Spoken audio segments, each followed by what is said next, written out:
শোন। কি ব্যাপার? কি হারাইছে? আপনারা কি বয়রা নাকি কানে শুনেন না কি হারাইছে? গরু হারাইছে? গরু বলে হারাই গেছে। কি মনে হয় জানেন, গরুরে অতিরিক্ত আদর করছেন, অতিরিক্ত আদরের যন্ত্রণায় গরু হারায় নাই, গরু পলাই গেছে গা। না যাই না, একদম বাজে কথা বলবেন না। আমার নবাব আমারে অনেক ভালোবাসে, সে পালায় যায় নাই। আমার মনে হয় কেউ তারে মুখের মধ্যে চাইপা ধইরা উঠাই নিয়ে গেছে। মেখে খায় কামাস। আচ্ছা, একটা জিনিস বুঝলাম না, গ্রামের আশেপাশে আপনারা ঘুরঘুর করতেছেন, আবার গরু নিয়ে আপনাদের এত কৌতূহল। আপনারা কি গরু চোর নাকি? এই কথা কথা সাবধানে কোয়েন। আমরা গরু নিয়ে ব্যবসা করি, কিন্তু আমরা গরু চোর না, আমরা গরুর ব্যাপারী।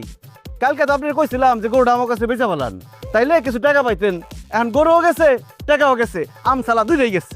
আমার নবাবরে বেচার কথা আরেকবার কইলে এই মাইক দিয়া বাইরা বাইরা টেঙ্গি কিন্তু ভাঙ্গা দিমু। আমার টেঙ্গি ভেঙে ফেলাবেন, আর আমরা মনে খারা খারা দেহুম, ওই কি করবেন আপনারা? আমরা ধর দিব।